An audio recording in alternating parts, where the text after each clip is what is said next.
back to Googie's Kitchen, and if you are new here then hello and welcome. My name's Alexis and I post 2 videos a week on a Tuesday and a Thursday at 7 AM. So if you love recipe videos like this one and you want to see more, then please don't forget to hit that subscribe button. And now I'm going to share with you how to make my delicious choc chip carrot cake cookies. As I just mentioned, today I want to share with you how to make my delicious carrot cake cookies. Now this recipe is really easy to do, and I'm making these today because we haven't had biscuits in the house for a little while, and I normally always have some in a jar somewhere around. And also my son has decided that he'd like to have packed lunches, so I thought I might add a few of these to some packed lunches. They make a great snack. They also make a really nice after dinner treat as well. So while I was making them, as always, I thought I'd share the recipe with you. So here is how to make my delicious choc chip carrot cake cookies. First thing I'm going to do is I am going to add about 200 grams of oats to my blender. Now I use oats instead of flour to make biscuits with. It's not for any particular, well, it is for a particular reason. I have a gluten intolerance and these are gluten-free oats. And I find that if I grind these down and make these into like a flour, they tend to work really well in a cookie or a biscuit. So I'm going to add these, oh, if I don't spill them all over the place. And then I've also got about 100 grams of brown rice flour, and brown rice flour is just basically ground down brown rice, and it works really well in this biscuit. It tends to make it go quite hard and crunchy, I find, so I'm going to add about 100 grams of that. And then I've also got about 80 grams of pecans. Now I know walnuts are traditional in a carrot cake, but my husband and son aren't fans of walnuts, but they will eat pecans, so I'm going to add those to this as well. And then I'm also going to add 2 teaspoons of baking powder as well, 1, 2, and then a teaspoon of ground sweet cinnamon as well. If you can't get ground sweet cinnamon, you can always use cinnamon. And then I'm going to blend all of these ingredients together until they form my flour, so the basis of my cookie. I have ground my ingredients down until they formed this wonderful flour that I'm going to pour into my mixing bowl like so. And once I've poured this in, I'm going to set these ingredients aside. I'll get my words out at some point today, I promise. And then I am going to, deal with my wet ingredients next. Now I'm going to deal with my wet ingredients, and in this bowl here I have 150 grams of vegan butter. You don't have to use vegan butter, you could use unsalted butter, or you could use ghee if you want to as well. I didn't have any ghee today, so I thought I'd just use vegan butter. And I'm also going to add 150 grams of coconut sugar to that as well. And then I'm going to blend these two together, so I'm going to mix these up now. So I've blended the coconut sugar and the butter together. If you don't have coconut sugar, then you can always use brown sugar. And now what I'm going to do is I'm going to add 1 large carrot that I had peeled and grated finely. So I'm just going to add that to my bowl. And I'm going to mix this in with the sugar and the butter now. Now I'm going to mix my flour and my butter mixture together. So I'm just going to fold in my flour like so until this forms a dough ball. So it's nice and doughy and you can make biscuits out of it. So I'm just going to continue to fold all the flour in now. My mixture is a little bit wet, so I'm just going to add a little bit more flour to see if that will help it to get a bit more solid. You want like a dough ball at the end of this.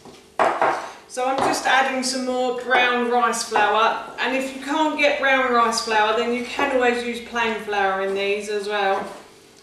But yeah, I just want a dough ball type consistency, so I'm just going to keep adding a bit more flour. And after I've done this, so once it's gone to a dough ball, there you go, that's better. Yep. So now I'm going to add in my Choc chips. So I'm just going to pour those in and then fold those into the mixture as well. And this just adds a nice bit of chocolate. Sorry, that's a bit naughty, isn't it? But very nice. So yeah, the chocolate just adds a bit of crunch and a bit of extra sweetness as well. So I'm going to stop there and start rolling this out now. Now I'm going to roll out my cookie dough and make it into cookies. So I've got some flour in this jar. So this is my brown rice flour. Again, you don't have to use brown rice flour, you can use plain flour. And I'm just going to spread that across the base of the board, and then I'm going to grab some of this flour, and what I'm going to do is just pat it down into the dough. I might add a little bit more flour to that actually. And then I'm going to roll it out, and I've got my cookie cutter here. So I've just got a small cookie cutter. You can make these as big or as small as you want. This is the beauty of this recipe. The decision is entirely yours, and you can make these into different shapes as well. If you wanted to get really creative, you can make these into carrot shapes, I'm sure. But I'm just using a round cookie cutter today. So I'm just cutting the cookies, and I'm just going to put those onto a spare board. And I'm just going to repeat this process now until I've used up all of the cookie dough in that bowl. That cookie dough has made like a board and a half of cookies, which is fine. I'm not sure how many are there, but it doesn't really matter. I mean, as I said, you can make these as big or as small as you want to. What I'm going to do with these now, however, is I'm going to put these into the fridge for about 30 minutes while my oven preheats, because that way it makes them go hard and crispy, so the butter hardens again in the fridge, and then when you put them onto your baking tray, they tend to go a lot crispier if you've stored them in the fridge. Don't ask me the science behind it, but I know that that works, and that's what I do with every single batch of my biscuits, is I always put them into the fridge before I then put them in the oven on the baking trays. So that's what I'm going to do now. So now I'm going to preheat my oven to 200 degrees. My oven has preheated, and my cookies have been in the fridge for a good half an hour now, so they're lovely and cold. And what I'm going to do now is I'm going to transfer them to the baking trays. Now you might notice that my baking trays look slightly different. If you haven't watched my videos before, then you won't know, but these are actually stoneware. And I bought this one from Pampered Chef and this one from Amazon. And the reason I like to use stoneware is because it cooks everything evenly. So it takes out all of the badness from the food and it just leaves the goodness in there. So cooking fish fingers on these is delicious, it's amazing. They do cook the fish fingers really well, I have to say. Not that we have fish fingers a lot in this house, but if we do, then I tend to like to cook them on the stoneware. And the reason I'm using, and so if you don't have stoneware, then you could always use baking trays, it really doesn't matter, with greaseproof paper on. So I would grease the greaseproof paper with a bit of oil and then just put the cookies onto the baking trays, and yeah, so I'm just putting these onto my stoneware now, and I'm just going to continue to do this. So I've transferred all of my cookies onto the stoneware, and I'm going to put these into the oven now for about 15 to 20 minutes, or until they go golden brown. So I think my cookies, yep, they're a lovely golden brown colour now. And what I'm going to do is I'm going to take these out of the oven and I'm going to leave them to cool on a cooling rack for a while.